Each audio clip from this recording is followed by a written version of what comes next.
Hello, good morning, good afternoon, good evening, wherever you're joining us from. A very warm welcome to Meet Menaca, episode 89. Today, we are going to talk about remote working and caring for your back with Syed Aftab, who is a consultant spinal orthopedic surgeon and a clinical lead at Barts Health NHS Trust, based at the Royal London Hospital. Meet Menaca Talk Show is a 90-minute multicultural show aimed at make the impact to create positive change. So please support us by subscribing to our YouTube channel, Meet Menaca, to share these messages far and wide across the globe. We get speakers who are experts in their own field to come and share their wisdom, and ordinary people who have had extraordinary stories, real people, real stories, to make a positive change in the society. So please support us. For those who have been supporting week after week on Zoom, Facebook, and on YouTube, a huge thank you from myself and the team. Today, why did we invite Dr. Aftab? He studied medicine at Pembroke College, Cambridge University, and Edinburgh University. He underwent higher surgical training in orthopedics and spinal surgery on the London North East Thames rotation at the Royal National Orthopedic Hospital, Stanmore. He also gained a Master of Science at University College London in trauma and orthopedics during his training. Syed has been pioneering the IMAS technique in the UK using micro-axis techniques developed by Dr. Robert Masson at Neurospine Institute, Orlando, USA, a federally accredited center of excellence.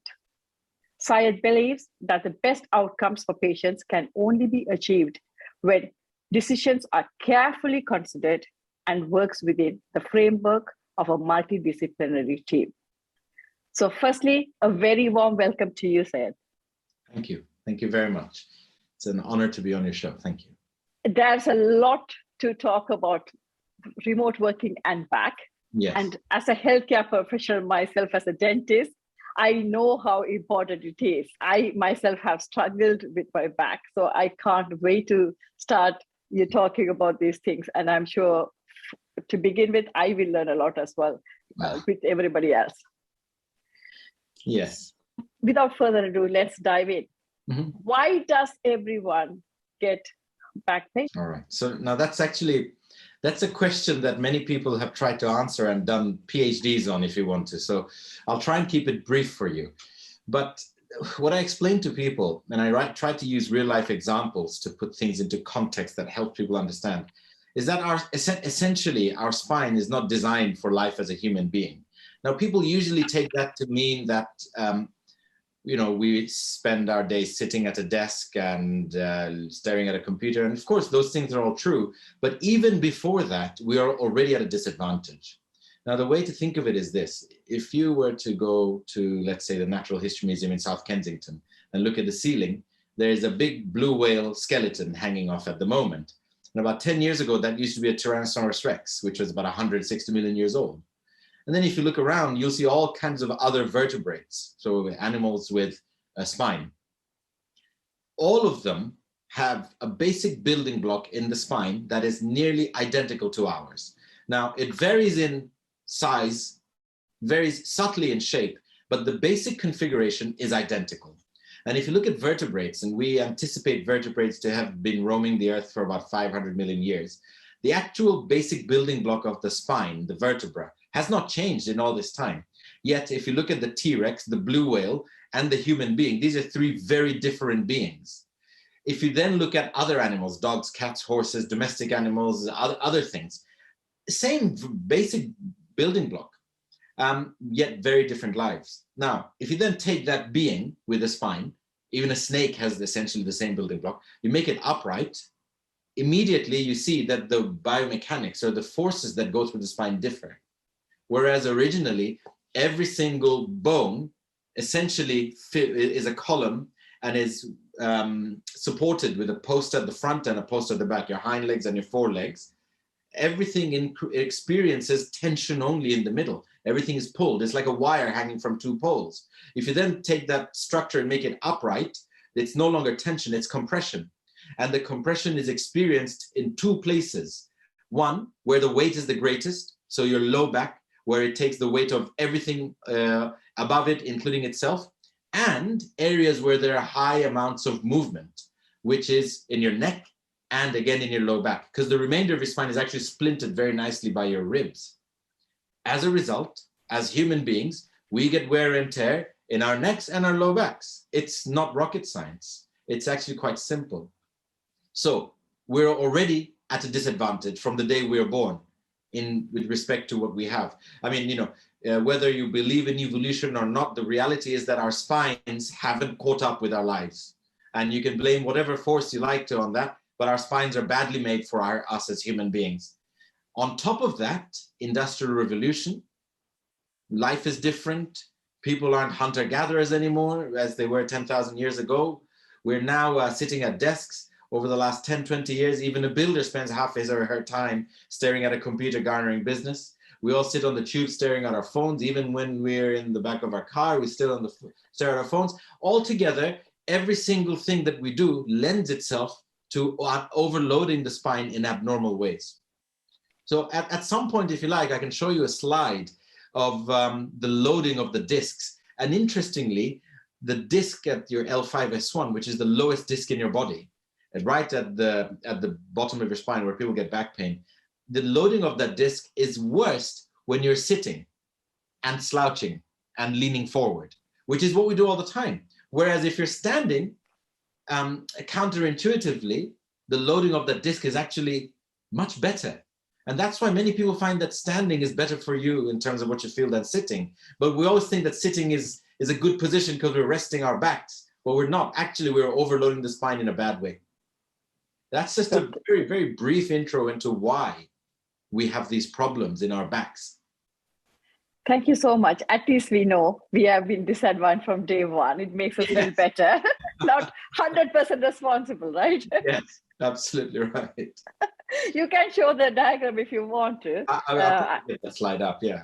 So what can we do to avoid back pain? That's what we want to know, isn't it? So it's reassuring to know that it's not all our fault. However, no one likes pain. So what can we do? Whereas on one hand, it's not your fault. It's generally, I mean, I find that, finding something to blame might make something easier to deal with, but it doesn't take the problem away, So it's okay that it's not our fault from day one. I understand that. But at the same time, I mean, what can you do to not have a problem? Here we go. So I've got a PowerPoint that I want to show you. Hopefully you can see my monitor now, yes? Yes, we can. So if you look at this is all these different beings with so many different postures, but the basic building block of their spine is very, very similar. You can see that, yeah? Yes. And that's just something which is interesting to know. This is the slide that I was talking about, and it shows you the loading of your low back. And this is a presentation that I do in one of the private hospitals I work in, and we talk about this kind of thing. And you can see that somebody who's lying down, we're looking at the amount of force going across the low back in relation to just standing straight like a soldier. Okay, if you lie down, hardly anything goes through your back. When you lie on your side, it's about 3/4 of the force is standing up. You wouldn't think it, but it does. When you are sitting with a weight leaning forward, 2.75 times more force goes through the L5-S1 disc compared to standing up, almost 3 times. So that's why you think that, I spend my whole life sitting down. Why should I have back problems? Well, actually, compared to the builder who's standing up most of his or her life, you probably are more likely to get back problems because that person is loading their back less. Obviously, it's a very big oversimplification because I know builders are carrying bricks and all kinds of other things. So it's not always as simple as that.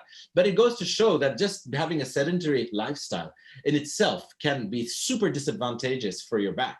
And you really need to think carefully about how you do things. Now, the next thing I want to show you, look at this. In the first lockdown, this is a very familiar scene. I was doing this, everybody was doing this because you don't have a desk, you're sitting on the floor. This is exactly what I was doing.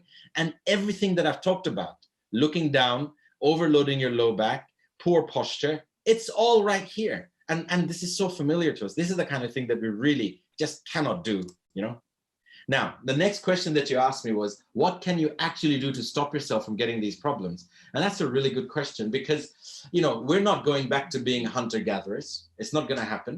If you are an accountant and you're sitting at a desk all day, seeing clients and handling things, you're not going to all of a sudden start getting into becoming a farmer. You know, it's just not going to happen, right? So we have to work within the constraints of what our lives allow us. We are where we are in 2022, whether we like it or not. So there are a few things that we can do. First of all, there are some little lifestyle modifications that we can make, okay? If you are doing any seated activities, right, try and sit in a healthy way. Get an ergonomic chair that has a lumbar support. Even as I say that, I decide to sit up straight rather than slouch. And try to be cognizant of the fact that you don't want to be doing that. Make sure that the computer you're looking at is at eye level. Make sure that the keyboard and your mouse are at elbow level. So you're not having to do this or that or anything. You can look straight at it and make sure these ergonomics, basic ergonomics are there. There are some things that I can show you about what a good working position is. I'll actually show you my screen again, because that's going to be something useful for you. And you know, these are basic things that any occupational health department will be able to tell people who work. You don't actually need anything fancy. I mean, this is what you need to be doing. Eye level computer, elbow level, eye level monitor, elbow level keyboard, and your feet can't be dangling or can't be hitched up on the ground. And then we'll talk about the standing desk setup in a few moments. But essentially, what you don't want to be doing is remain in any one position all day, no matter what you do. Because even if you're in the most healthy position, we're human beings. We're not used to being completely still. We're biological living structures. I'm not a desk. I'm not an inanimate object. I'm a dynamic three-dimensional structure where things are changing throughout it all the time. So every half an hour to 40 minutes, anybody who's doing any seated or any stationary activity, you need to get up and move. You need to get the blood flowing in your legs and your arms. You need to stretch your neck in every single way you can imagine. Move your arms, move your back, and this is what I think is key, stretch your calves, your hamstrings, and your glutes, okay? And it's very simple. Essentially, if you do a lunge, you stretch your calves. There are other exercises. If you imagine you're sitting cross-legged on a chair, but there's no chair behind you, right? So you cross one leg on the other, and imagine you're sitting on a chair, but you don't not actually on a chair. That's one of the best glute stretches you can do. And you do that in each leg. And then you just do a little move around every 40 minutes for about a minute or two. And then you'll stay healthy. So you maintain good posture. You do a few stretches every half an hour to 40 minutes. And that does really, you know, wonders for people who find that they get stiff and sore when they're sitting at a desk. Now, the next thing is recognizing that the standing posture is so much better for your back than the seated posture. And in that slide that I just showed you a few moments ago, you'll see that there are all these things about standing desks and modifications.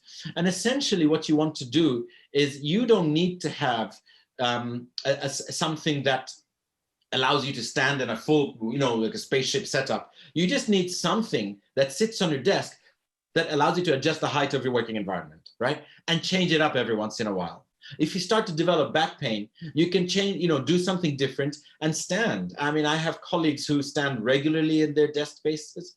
There are many of these financial institutions in the city of London where they're routinely changing all their desks to height adjustable desks because the risk of litigation is a high, as a very rich employer, is super high. So they're going for it straight away. And you're not looking at spending £5,000-10,000 for a solution. You can spend 50 or 60 quid on Amazon and have something that just goes on your desk and you can ratchet it up or ratchet it down and it does the trick for you. These are little things. These are not big changes we're asking people to make, but these small incremental changes make a big difference. Now, I'm still not finished. I know you want to talk. I go on. I have one more thing to add to that. It's not enough to just do these little things. These things can mitigate for our poor working posture or our poor habits, but we also need to compensate for our poor design. Yes? And that goes back to what we said. So all the stuff that I've talked about, what you can do now is to compensate for our behavior, but we haven't yet compensated for our bodies, right? Which are already at a disadvantage. And there are three things you need to do. And I think that if the majority in the world did these things, I would be out of a job. Pilates, yoga, and swimming, right? You should be doing them anyway. I'm not talking like hours and hours of reformer Pilates with a fancy instructor, 20 minutes or half an hour of Pilates on a Monday, half an hour of some basic yoga stretches and some basic moves on a Wednesday, and a half an hour swim of any description on a Friday. If you get into the habit of doing these three things, not only will you keep your core strong and account for the problems that we have when we're born, we also actually have multiple other benefits in terms of mindfulness, in terms of taking just half an hour out of these crazy lives that we lead to just think about things and be quiet and not have someone like me rambling at you the whole time. Thank you so much. At least I know I have done one thing right, because I used to be a trainer for dentists, and I used to tell every patient they had to get up and go and get them to the room and drop them back in the reception instead of asking the nurses to do it, because it's very tempting to do it even for me. But I think I got into that habit, and I think perhaps that's the only good thing I can say I have done to myself and my trainees. However, I think as healthcare professionals, I think it's even more important, I would say, like, of course, for financial industry, everybody, because particularly as dentists and surgeons, we are in a very awkward position as well, isn't it? Particularly dentists, I think I always have the only one-sided pain. And the next question, what I'm going to ask, is even more relevant, I think, for surgeons and doctors and to the general public at large as well. I myself had prolapse disc 11 years back. I have managed it really well, I would say. But do discs go back in once they have popped out? All right, let's talk a little bit about discs. I'm going to share a screen with you again, okay? And I'm going to talk to you about the basic anatomy of a disc, what a disc is, and why it pops out. Now, a disc, the best way to think about a disc is actually a jam donut. Okay, now think about a jam donut. It's generally not that strong. Okay, it's not mechanically that strong. You can bite into it quite easily. If you leave a jam donut out for 24 hours, it kind of dries and the jam inside shrivels a little bit, but it's still there. If you press a jam donut top to bottom, at first the donut just becomes a bit broader. The diameter increases. It bulges out. The next thing is that at a point of weakness, you feel like the jam's going to want to come out. Yes? That's usually the bit where the jam's been stuck in through. That's a point of weakness. If you press it rapidly, you'll actually develop a tear on the side of the jam donut, which could happen anywhere. It doesn't have to be at just the point of weakness. And if you keep pressing it, eventually jam's going to come out. Yeah? Yes. Now, a jam donut analogy is actually really good, because what I've just described to you are the 4 stages of a disc herniation or a slip disc or a disc prolapse, whatever you want to call it, right? That's exactly what happens. A disc on this slide, as you can see, is made of, this is a disc in cross section as you look at it from the side. It's made of an outer dry layer, which is the donut portion of the jam donut, an inner soft jelly-like material, which is the jam portion of the jam donut. And at the back, there's an area of inherent weakness, okay? Now, as it happens, if I take you now back to this picture, if you look at any of these bones, it doesn't matter which one you look at, this area is this is a bone, right? This is not the disc. The bones are stacked one on top of another, like that, okay? The bones are stacked one on top of another, and the disc sits in between. But if you look at it, if this picture again, this is looking at your spine from the top, a bird's eye view. The discs will be here. You see this little hole in the back. When you stack up many bones on top of each other, that hole forms a spinal canal through which the spinal cord goes. Yes? And at each level in between, little branches of the spinal cord come out, and those are the nerves. And they do all kinds of things and go to various parts of the body. That's why you can have a problem with a neck disc here and feel pins and needles and weakness in your hands, or you get a disc problem in your low back and you get a sciatica in your legs, because the nerve that goes to the legs comes off from the spinal cord at the level of the disc in your low back. The disc has a very characteristic way in which the jam comes out of it, and it comes out of the back and to the side. Okay, and that's when it catches out the nerve, because that's where the nerve sits. Now, you want it to come out to the side. You don't want it to come out to the back, because if it comes out to the back, it'll take out the spinal cord. And it does do that sometimes. We'll talk about that when we talk about spinal emergencies later on the show. But this is why you get sciatica. And the commonest disc that it does that in is L5S1, the last disc at the bottom, or the L5 or the L45, which is the penultimate disc. And it catches out that nerve, and L5 nerve root and S1 nerve root, which are the two nerves that come out at that level, get pinched, and it gives you a rip-roaring sciatica. I was asking, the disc get prolapsed or sleep? Once they have popped out, can they go back in place? So that's a good question. Now, before we go into whether it can pop back or not, let's talk about what actually happens when the jam comes out of the disc.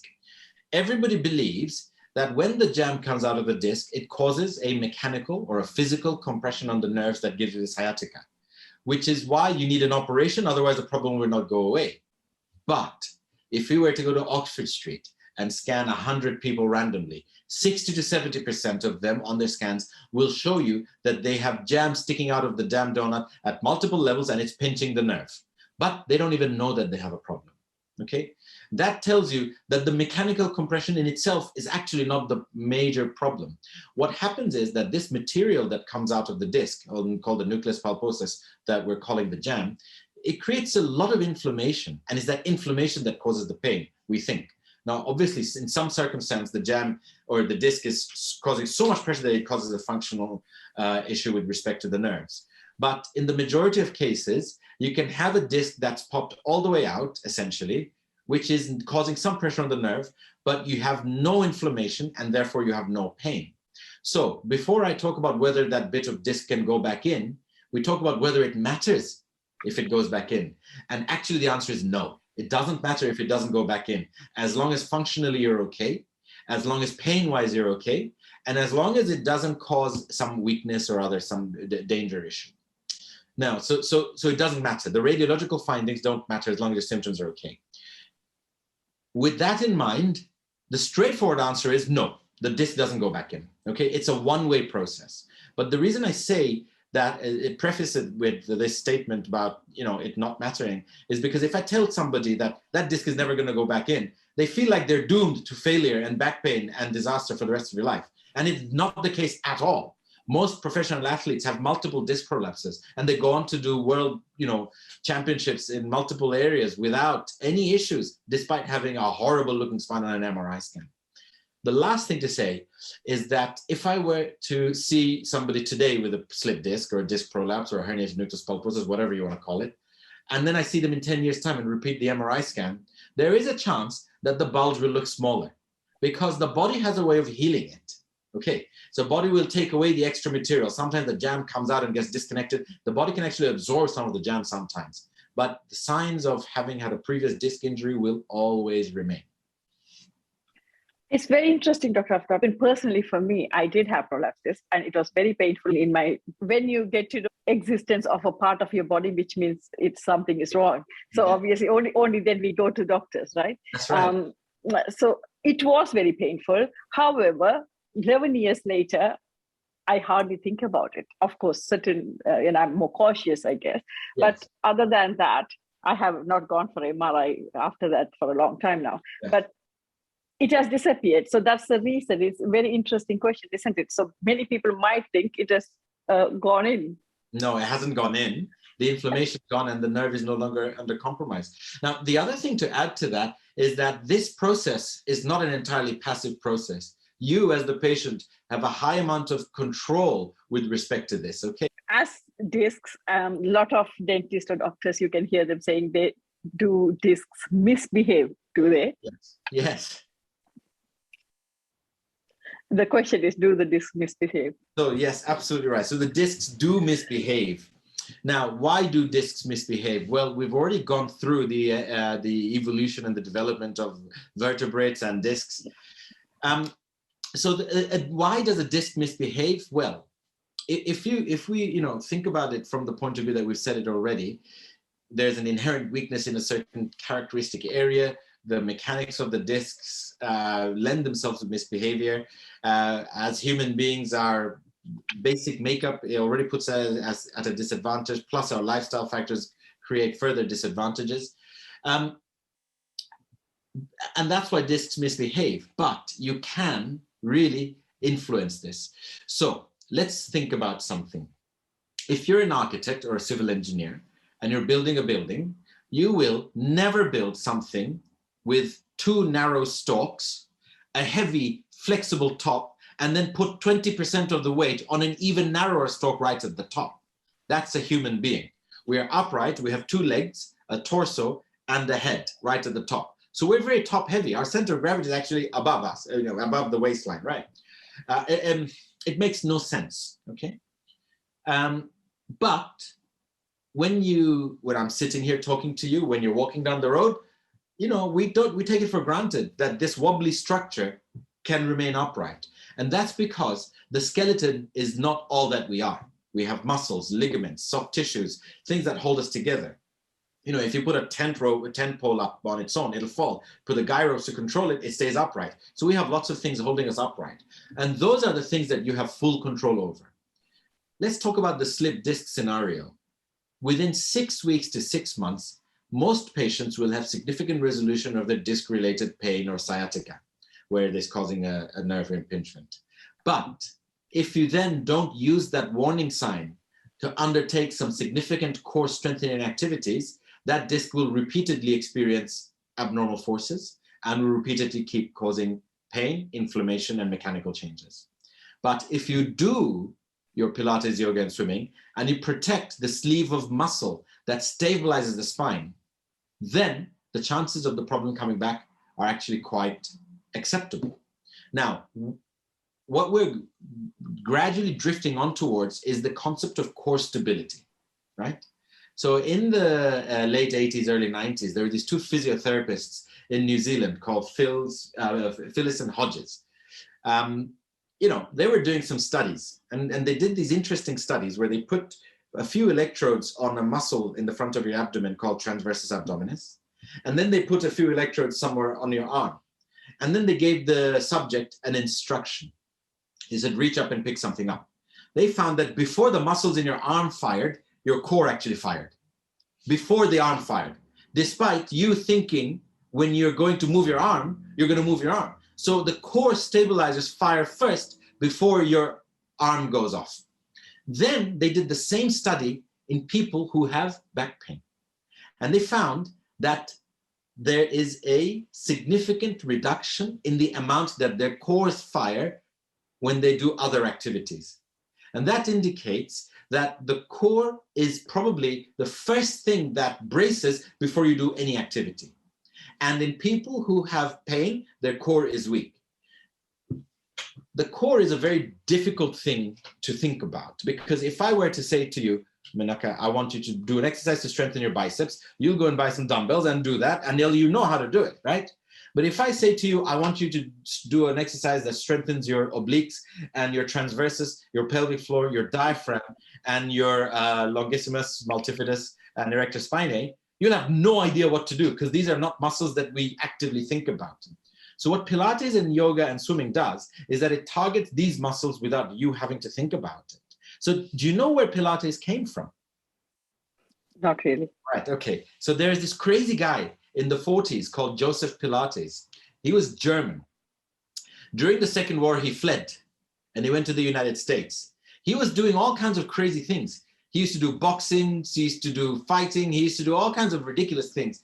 But when he fled and went to New York, he started working with dancers, right? Ballet dancers in particular. And even before that, he had this method that he developed called contrology and all these random things, where he demonstrated 100 exercises by himself of why he thinks these are good things that humans should do. He was a bit crazy, right? This is Joseph Pilates. He was nuts, he was eccentric. And he used to have these grandiose ideas of sort of Greek godliness and all these other things about how these things can create control in all kinds of aspects of your life. But without knowing it, what he actually was doing was strengthening people's core, right? Now, ballet dancers are doing these high stress movements when it comes to your core, great balance movements, which require great amounts of flexibility. He started working with these dancers in New York and took them through the Pilates method that improved their performance. And anything that lasts as long as 60, 70, 80 years and develops a big following usually has some reality in it. You know, acupuncture, for example, we don't really understand how it works. We think we do, but we don't know how it works. But it's been going on for 3,000 years and people find it useful. There has to be something in it. Of course, There are things which have been going on for thousands of years, which are absolutely ridiculous and have no sense, but we don't need to go into that discussion right now. But generally with this kind of a thing, this is something that's useful. And there is good evidence to suggest that activities like Pilates will essentially strengthen those muscles that stabilize your spine, which is why it helps you protect your spine and protect your discs. Where does yoga come in? I had a patient who once objected to yoga. He said, "Doc, I'm not going to do yoga." Why? Because I don't like the spiritual and the religious aspects of yoga. I'm not asking you to do the spiritual aspects of yoga. I don't want you to go into hibernation for 3 years in the middle of a jungle and not come back and see human beings. I'm not asking that, but the balance and stretching aspects of yoga that are key to the practice and the method are really useful. So as a very broad generalization, the Pilates will strengthen these muscles. As a very broad generalization, the yoga will stretch these muscles, okay, all through your body and your core, overall protecting your spine. We can talk a little bit later about why I focus on glute stretching, and we'll talk about the low back and the overloading of the L5-S1 disc compared to our seated posture and tight hamstrings. But this is why. Thank you, Dr. Aftab. Whilst we are in the subject, how do Pilates and yoga actually work to protect the spine? You touched upon it. Do you want to elaborate on it just slightly? No, so let's, for example, talk about a bridge, okay? When you do a bridge, you're leaning on your back, okay? Your arms are behind you and you're lifting your pelvis up, okay? To do that, you have to actively, really flex your glutes and your muscles at the back of your spine. And this is a movement that you wouldn't do otherwise normally. You could go for a run, you could go for a walk, you could go to the gym, you could do all kinds of things, but that's a movement you're unlikely to do ever. And it's focusing on the back core muscles, which we don't pay attention to.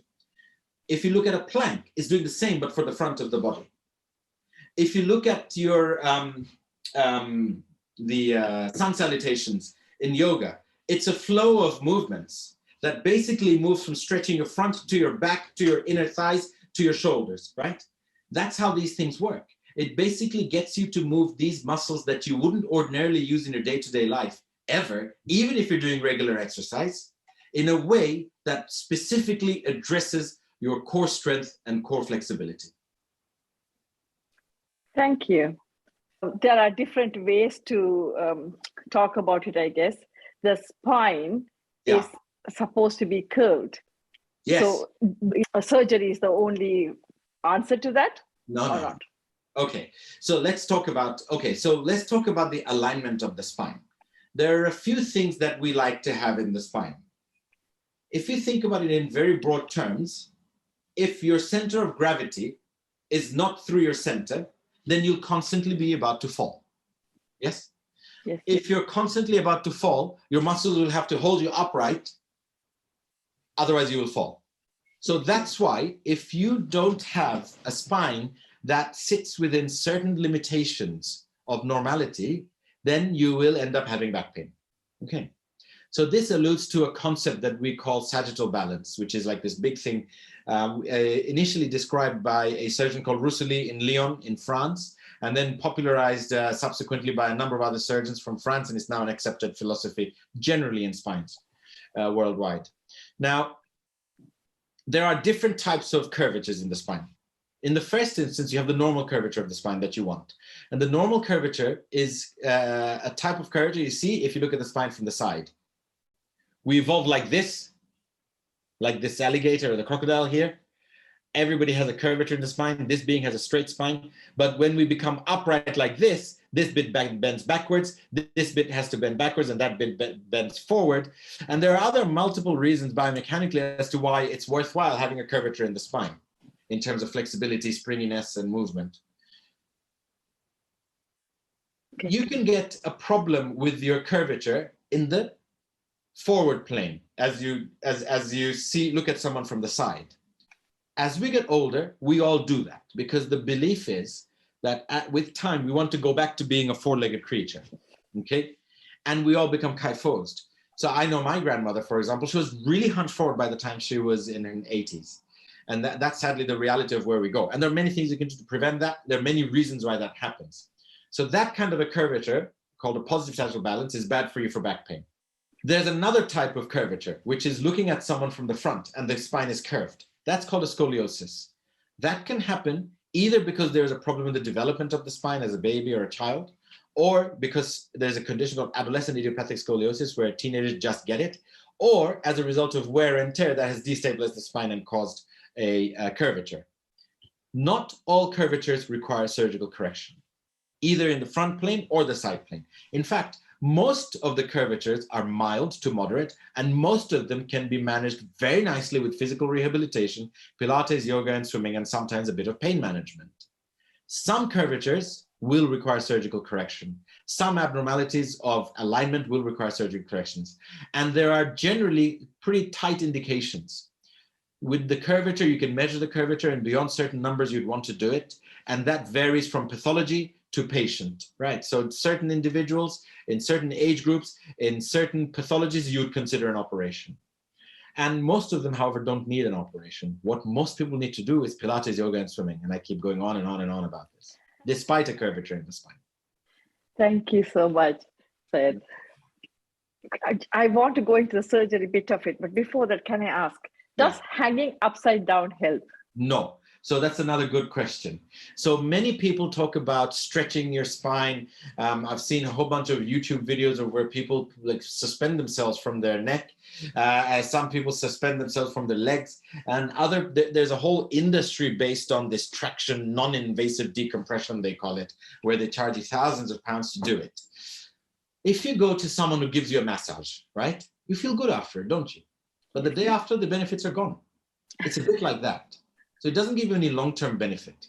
Now, they have looked into whether or not traction therapies, which is essentially what this is, hanging upside down, and all these other things, they're traction therapies, they don't give you long-term benefit. But in the very short term, because they literally stretch the joint, you know, if you take that same dried jam donut and stretched it, you'd reduce the bowels, wouldn't you? Yeah?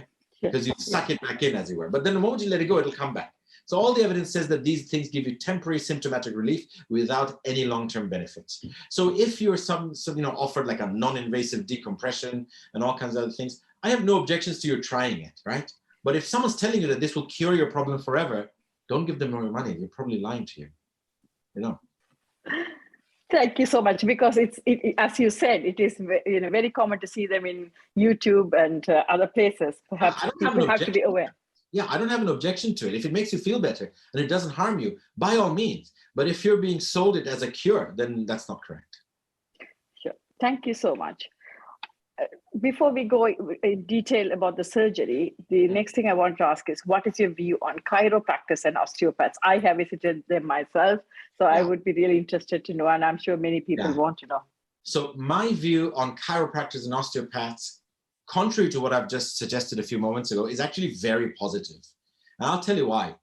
Just like all other doctors, we're very weary of things we don't understand, right? And essentially, chiropractic and osteopathy are things we don't understand. So we dismiss it because we don't know what it does. But if we were to do that, we'd dismiss acupuncture, right? Because we don't understand it, but it works. We know it works. There's scientific evidence that it does work. We just don't understand why. The next reason that we don't understand chiropractors and osteopaths is because they have a different philosophy. I don't understand it, but if you go to a chiropractor or an osteopath, whether or not you have a problem, you'll come back with a curvature in the spine, with a hip that's out of alignment and a pelvic that needs to be reset, universally. And I don't understand what metrics they're using to make these judgments. Okay, so it's easy for me to be very dismissive of a chiropractor and an osteopath. But in 2017, I met an osteopath, and I sat with him one day, and I said, I want to see what you do. And he said, come, let's have a chat. And I sat down in his clinic. I just took a bit of time. And he had this 24-year-old lady come into his clinic who was in agony. She literally was crying. Obviously, she had a slipped disc. It was clear. And she worked in the city in Canary Wharf. She was in a desk-based capacity, totally stressed out. And I don't know what this guy did, okay? But it looked like he was wrestling with her at one point. I thought, you're going to break her. But he didn't. He basically did some manipulations, and he said, I'm resetting the L5. In my mind, I can't imagine how you'd reset the L5. There's no such thing as it, but he did. And I could tell that no matter what he was doing, even though it looked quite violent at times, I could tell from the way he was doing it and my knowledge of spinal anatomy and what the human body can tolerate, that whatever he was doing, it was not dangerous. So the first thing to establish is that it is not dangerous. So it's not going to harm you. That lady walked out of that room smiling, so grateful, a kind of symptomatic relief that I have never been able to give my patients as a spinal surgeon in such a short time period. And I thought to myself, well, this guy charged about like, what, 50, 60 quid for this lady. She was desperate, struggling with pain, can't get through her day. Now she can get through her day. Even if it lasts 3 days, it's bought her 3 days and she's delighted. And I know it's not harmful. So is there any downside to it? I don't see it. Therefore, should I be dismissive of it? Absolutely not. That's why I said to you, if someone's offering you a non-invasive decompression as a cure, then you can take objection to it. But if they're saying to you, this might make you feel a bit better and get you through your day, no objections. Now, the next stage on from that is that I had multiple discussions with various chiropractors. And when my wife was pregnant with our second child, she had a really bad back pain. And I had a chiropractor friend who said, send her to me, I'll see what I can do. I was like, man, what can you do? It's pelvic girdle pain. She needs to do some Pilates, yoga, and swimming. He said, no. And I don't know what he did, but she used to spend an hour talking to him. I got a bit worried at one point. I was about to put a camera in her bag just to see what the hell they're actually doing. But he did some gentle manipulation. She was heavily pregnant at the time, and he got her through the pregnancy, and it was safe, and she was fine. So that benefit that she experienced with him then actually lasted for after the pregnancy, and she still sees him intermittently. So he has been able to give her long-term benefit. Then I continued to explore this avenue, just discussions. I wasn't formally studying chiropractic, and I will not either. But a good chiropractor and a good osteopath, it turns out, have a strong recognition that what they are doing generally is passive rehabilitation, where they are rehabilitating the patient themselves, but they will also undertake techniques of active rehabilitation, where they will get the patient to do something. And a good physiotherapist will actually not just give you a leaflet and go and do the exercises, because that's pure active without any guidance, but they will also intermittently do some manipulation to give you some short-term relief that allows you to carry on. Which in my head, in a very simplistic way, I think that if a massage makes you feel better and allows you to do the exercises that then strengthens your muscles, which compensates for your imperfect spine, then it's worthwhile doing it. So from that point of view, I really I changed my mind about chiropractors and osteopaths. And now I'm heavily supportive of them. I think they're very good, but you have to be, some people will just do a manipulation and say, I want to see you weekly for the rest of your life. That's probably not reasonable. And a physiotherapist who gives you a leaflet and says, go and do this exercise is equally not reasonable, right? You have to be measured, and you have to be careful about how you do it, and you have to be fair to the patient. And most sensible chiropractors and osteopaths are super fair to their patients. I agree with you. I have been to chiropractors and osteopaths. Exactly my thoughts. I don't know what they do because it is scary when they are doing it. I'm thinking, will I ever be able to get down and walk back again? But you do, and the pain is gone, at least after 2-3 sessions for sure. There is something in it. So I'm glad that you are supportive of them, because I think, but it is also something else, isn't it? Like any other clinician, probably word of mouth or recommendation is better. Check whether they are registered. I think all that 100%. comes with it. Correct. Yeah. Thank you so much. The next question is, when should you consider surgery to your spine? All right. So I'm going to stick with, I do complex spinal surgeries. I'm a trauma surgeon, meaning, when someone has a nasty car accident on the M1 and their spine is in pieces, I put it together. But that's not the context that your viewers are most likely thinking about. There are two contexts that the viewers will be considering. One is, when should you consider surgery for a disc, or when should you consider a surgery for a malalignment in the bone or something to do with the bones? So essentially what I'm alluding to is the concept of a decompression surgery versus a fusion operation. So let's talk a little bit about what any spinal surgery can achieve. And this is when I teach my students, this is what I tell them, that if you can think about any spinal procedure and actually if you generalize it slightly, it's still, the rules still hold. There are 3 things you want to think about in a spine. You want to decompress the spine, meaning take the pressure off nerves. You want to preserve the alignment of the spine, put things back to where they're supposed to be, and you want to rehabilitate the spine. So decompress, align, and rehabilitate. These are the three things that any spinal surgery or any spinal intervention has to address. Okay, so if you have a disc that's popped out and is irritating a nerve, we have already said about how the disc doesn't go back, and you don't need the disc to go back to have relief of symptoms. But let's say that you've been through a process and the pain is persistent. What is that process to start off with? Almost always physiotherapy. Okay, you must do physiotherapy. And unless you have severe pain that you cannot tolerate, or there are danger signs, and we'll come to the danger signs later, that physiotherapy needs between 8 and 12 weeks to work. That could be physiotherapy, that could be chiropractic, that could be osteopathy, some kind of physical rehabilitation, a good quality rehabilitation. If that hasn't worked, you can either add medications or take medications at the same time.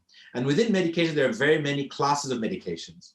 You have simple over-the-counter drugs, in which they are also divided into 3 bits: paracetamol, non-steroidal anti-inflammatory drugs like ibuprofen, and simple opiates that you can even get over the counter, codeine, as an example. Then you've got the prescription drugs, the stronger non-steroidals like diclofenac or naproxen. You've got your stronger opiates like your codeine, your higher dose codeine, tramadol, dihydrocodeine, and your tapentodols and your morphines. And then you have your non-conventional analgesics like gabapentin, pregabalin, or amitriptyline. You try these things. We're making an assumption that throughout this time, you don't have any danger features. And you give it another bit of time. If that doesn't work, or you're in so much pain that you can't wait, then you move on to essentially a spinal injection. So let's say that the pain you have is a rip-roaring sciatica down one leg. On an MRI scan, which you will have had by now, you look at which disc is misbehaving, and you look at which nerve might be pinched, and you offer a steroid injection of local anesthetic and steroid to that.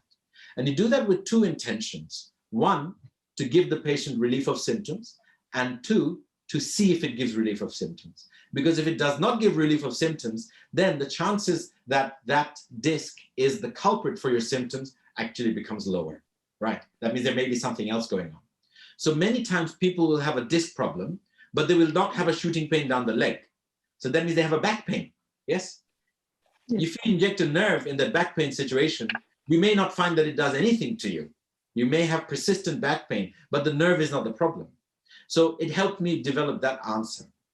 Now, if the injection gives you temporary relief, meaning the relief is not persistent, the pain comes back, you've tried pain management, you've seen a pain specialist, you've done injections, you've done physiotherapy, and the pain going down your leg was temporarily relieved by an injection, then you will be a good candidate for surgery. And I will say to you, you have 85–90% chance of benefiting from the surgery. The risks of the surgery are worthwhile. If this criteria is not fulfilled, then the chances of the surgery benefiting you become less and less and less. But the risks of the surgery remain the same no matter what. So that's why we are very measured about when to have an operation. So that's a complex process that I've described in 30 seconds. But what you need to know is that you have a spinal operation if, 1, you have a danger feature, weakness in the legs, weakness in bowel or bladder, you don't have time. Then you have to have an operation to remove the pressure. Or you've really tried everything else and nothing else is working and you've had temporary benefit. Now, let's say that you have all these other things and you have not had the temporary benefit. Should you still have an operation? Actually, that's something we come up against quite frequently. Then there's a big piece around counseling the patient as to what to do if it doesn't work. And then the surgery becomes a measure of desperation. And usually it still works, but I've definitely had patients where it hasn't worked. And I could have told the patient it's not going to work, but there was literally nothing else left. Either they continue doing the things that they're doing now, more rehab, more painkillers, more psychological talking therapies, or they try something. And the patient said, actually, doc, I have nothing to lose. I want to try it. It's not true. They did have something to lose because their legs were working. And if they didn't work, then they would have been in big trouble. Luckily, after the operation, the chances of having problems with that kind of stuff are small, but not zero. But, then you're guarded with the prognosis of what the surgery can offer you. So that's when you consider a decompression surgery. Now, when would you consider a fusion surgery where you knit the bones together above and below the disc and you completely remove the disc? Well, that's generally if there's a problem with the alignment. There's a condition called a spondylolisthesis where one bone slips forward in relation to the other and the overall space available for the nerves at the back reduces. If that happens, and you have a tightness in this middle of the spinal canal, then non-surgical options are less likely to work and you're looking at an operation. But that takes me back to deformity, where there's a problem in the shape of the spine that you're realigning. The last condition, and this is probably the only elective spinal surgical condition where non-surgical interventions generally tend not to work, is a problem called spinal stenosis. And spinal stenosis is a very specific condition where the space available for the central nerves in the spinal canal narrow as a result of wear and tear. And people walk a certain distance and notice that the legs are going numb, or they cannot walk, or the legs go like jelly, and they have to sit forward or sit down for 2 minutes for the legs to come back, and then they keep going. That's called spinal claudication. If you have clear-cut symptoms of spinal claudication, and you have a MRI scan that confirms it, there's probably no point mucking around with injections and medications and physio. You need a decompression. But, you know, spinal surgery is like a huge deal. I mean, let's go through the complications and risks of spinal surgery. Every surgery you can do comes with a risk of infection, bleeding, nerve damage, and blood vessel damage, 1 in 100 or less each. Then you have risk of damage to nerves that cause a dysfunction, weakness in the legs or the arms, numbness, pins and needles, altered sensation, 1 in 100. Then you have your catastrophic complications, which in the lumbar spine are generally limited to paralysis and bowel and bladder incontinence and sexual dysfunction. So imagine, you know, somebody in their 40s has had a spinal operation go wrong. They're sitting in a wheelchair wearing a nappy for the rest of their life, unable to perform with their husband or wife. That's a disaster. That's a catastrophe. 1 in 500. Then you've got a chance of tearing the coverings of the spinal cord called the dural tear, which is actually the commonest complication, about between 2 and 8%, depending on which article you read, which can cause a headache, cause weakness, cause low pressure symptoms, and needs further surgeries. And any of these operations come with a risk of not working, so failure, recurrence where the problem comes back, and further procedures. In the neck, you have an additional risk of a stroke and death at 1 in 250,000, stroke at 1 in 10,000. And if you put metalwork into the spine, you have other risks. So, you know, somebody listening to this will be thinking, oh my God, I can never have a spinal surgery. Why should I? And you're right. You generally shouldn't be having spinal surgery. But for the patient who can't sleep at night, who can't live their lives, who can't look after their children, who can't play with their grandkids, who can't do their job, right? Or who can't use their legs anyway because they're so sore, what are you going to do? And if there is an operation, these are all 1 in 500, 1 in 100, but I'm offering a 90% chance of improvement versus a 1 in 500 chance of catastrophe. For many people, that risk is worth it. And that, whether or not that risk is worth it, is a very personal decision. It's not my decision as a surgeon. My decision is to educate you as the patient, to make sure you can make the right decision for yourself and give you all the information to arm you. And I'm responsible for giving you that information in a way that's relevant for you and your life. That is totally my responsibility, but the decision is yours. And that's why, unless somebody is going to die or lose a limb or lose function without an operation, I don't force patients to have an operation. Yet most patients come to me and say that, Doc, can you do this for me? Thank you, Syed. It was really interesting to listen to you because I have personal experience. I know you are relatively young and it's a different generation. I had consulted a surgeon 11 years back, as I said, and I did have sciatica and I was given the steroid injection, which didn't help me at all. And I remember the surgeon saying, I think you're a good candidate to have a surgery. The only way you're going to get rid of this pain is by having the surgery. Obviously, I refused because unless until I'm bedbound, I'm never going to have any surgery. That's my take on it. But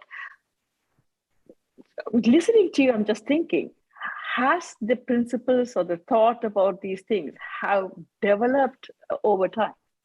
Yeah, absolutely right. So there's two shifts that have happened in medicine in general. One is a shift away from paternalism and more into a collaborative model of consultations, right? So when I was younger, and the people who, my parents are both doctors, the medicine that my parents practiced would be, I'll tell you what you do, because I know better than you. I'm going to tell you. I don't even need to explain to you why you need to do this. Here's the medication, have it. Here's the surgery, you need to do it. Paternalistic model. Doesn't work. It never works. Nothing ever works where you tell someone, even your child, if you just tell them what to do and don't explain it to them, it doesn't work. If I tell my 6-year-old, you need to do this because I know better for you, she'll just look at me and walk away and just say, forget about it, I'm not doing it, you know? It just doesn't work. So a collaborative model, the relationship between a doctor and a patient is a relationship between two adults, yes? Two sensible individuals, both of whom have things to bring to the table. So we have a meaningful conversation as equals. Okay, so that's one thing. The second thing that has changed, so the way we practice medicine has changed compared to 20, 30, 40 years ago. The second thing that has changed, that especially in spinal surgery, where the consequences of problems happening are so great, you know, like if I do an operation and a patient becomes paralyzed, their life is finished, you know, it's changed forever. Now, being paralyzed doesn't mean you are no longer functional. There are huge, great examples of people who don't have the use of their legs, but they go on to achieve great, fantastic things. That's not why I'm saying their life is finished, but the life as they know it at that point is over, right? Their life is different forever, right? So we need to be careful about how we phrase things to patients so that patients can make meaningful decisions for themselves, and so I can sleep at night as well, okay? If I, you know, that's also the reality. And we live in a society where, you know, if I don't do things the right way, I can't do things with impunity anymore. They'll come after me. They'll be like, well, you made this happen. And to an extent, they would be true if I haven't done the right due diligence. So consent is a huge thing in spinal surgery right now. And there are a few cases in the courts some years ago which have really changed the way we consent. And the British Association of Spinal Surgeons, the Royal College of Surgeons, have issued very clear guidelines on how you need to consent a patient.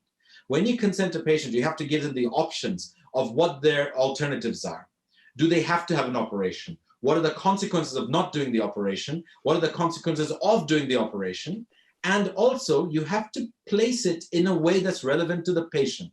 So if you, let's say, in Royal London Hospital, a significant proportion of my patients don't speak English. If I go to them with an, you know, in Queen's English and say to them, you may get paralyzed, you know, they don't understand what the hell I'm saying. I have to put it to them in a way that's relevant to them, in their language, in a way that is, you know, if let's say I'm dealing with somebody who is highly educated and has a PhD in rocket science and brain surgery, and I say to him, you know, you might, you know, maybe you lose the function of your, you know, big toe. It's not meaningful to that person. They'll be like, doc, I know that, I can read. What do I need to know? Equally, if I speak to somebody who is not that educated or doesn't have the exposure, and I use highly technical terms to explain it, and I write it down on a piece of paper, it's meaningless. That doesn't count.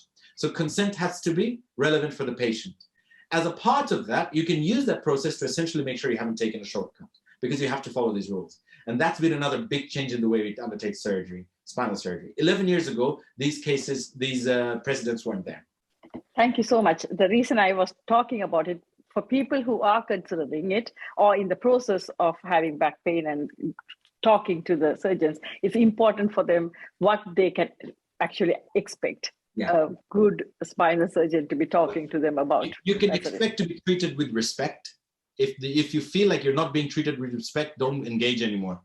You know, because as a patient, you have no way to judge this individual surgery. You don't, because you are never going to know. But the only things that you can make a judgment on is whether a person is respectful, humane, and whether they sound like they make sense. So if even those things, which I can fully manipulate, I don't pay attention to look after you with, then how can you say with any certainty that I'm going to pay attention to the surgery? So follow your instinct, trust your gut. If somebody seems like they respect you and they're honoring your opinion, they're probably going to be a good surgeon as well during the surgery. You have to remember that the actual technical aspect of the surgery is not something you are responsible for. I'm not let loose on a patient unless I have passed a very rigorous set of standards and tests. So you, as a patient, should be able to make an assumption that if somebody is practicing and they're qualified, then they have the technical ability to do it. But even then, you want to make sure that you're being looked after properly in a way that's suitable for you. Thank you, Dr. Aftab. It's really, really useful. We have learned a lot. I don't know where the time has gone. We have come to that time almost. So I just wanted to ask you, even I remember now the Pilates, the yoga, and swimming. But other than that, what are the 5 tips would you say a must remember for everyone on this platform?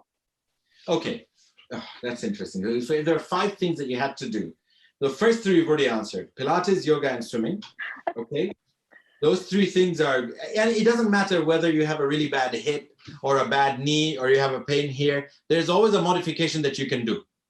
Movement is important, right? So some people will have an ankle pain and they can't do, I don't know, I mean, they can't do a plie, for example, if they're doing a ballet move akin to a Pilates. Don't do that move then. Do what you can do. Use a modifier. So Pilates, yoga, and swimming are the top three things. Next thing is just always keep moving. Don't keep still, stretching. And the last thing I would say is try to watch your weight and don't get into bad habits like smoking and drinking heavily, because those things are also well known. So Pilates, yoga, swimming, keep mobile and avoid bad habits. I mean, all this stuff is very basic. It sounds like the stuff that my mom used to tell me about. Sit up straight, well, I can't believe I caught you with cigarettes, things like that. There's a reason why what our moms told us are true, because when you look at it in the long term, it turns out to all be right. Moms are always right. Absolutely. So thank you so much, Dr. Aftab. We will get to questions. Already we have started having questions for you. What has been your experience with the talk show? Oh man, I think it's wonderful. I really enjoyed it. Thank you very much for inviting me. It's very nice to see. I mean, I can see the video of some people, and when I say some things, I can see some people nodding their head in agreement. I haven't yet seen someone shake their head in disapproval yet, but I'm sure we'll get to that in a bit. Thank you so much, Syed. It's been a pleasure and we have learned a lot. Please hold on. We are going to go to the next session soon. So next week, same time, same place, we will be talking about caring for your heart. That would be our episode 90 with Dr. Kulasegaram Ranjadayalan. Dr. Ranjadayalan qualified from the University of Peradeniya in Sri Lanka in 1979 and completed MD Sri Lanka in 1985. He obtained MRCP UK in 87 and is a fellow of the Royal Colleges, FRCP Edinburgh and London. Dr. Ranjadayalan currently working as a consultant cardiologist for Newham CCG, honorary contract with Barts Health as well. As South Asians, predominantly our audience, that's another area we have to pay attention, our health of heart. So I can't wait to get Dr. Ranjadayalan come and speak about it. Now over to Dr. Kanta Niranjan to give the vote of thanks.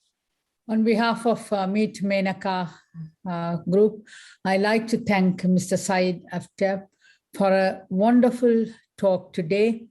Really, your speech, your talk has enlightened our minds how to care for our back and shown us a new path. Thanks for all the tips and advice you have given, which actually on this day, the people who are here today, we have to thank the audience as well. And I would say it's worth spending the time today with you, listening to your talk. It's a wonderful talk. I am a geriatrician, so I see the people coming in a very late stages with various issues of back, especially spinal stenosis, as you mentioned, is devastating for people who have become nearly paralyzed, like bedbound. They can't walk. They have been very active in their life, but something is very, very sad to see. Some of them, the back and the spine is affected. And I think it's what you say is important to take care early. Prevention is better than anything, especially, and also weight also is another factor. You have to maintain your weight always to make sure that you are not hurting your back. And thank you very much for the talk today. I'm sure a lot of people have more questions than me, and I would give the opportunity for the audience to ask questions. And thank you very much for Menaca to conducted a very good interview with you, exploring the subject more by asking correct questions. Thank you very much, Mr. Aftab. Thank you. Thank you. It's an honor. Thank you. Thank you. Thank you, Kanta. Thank you so much.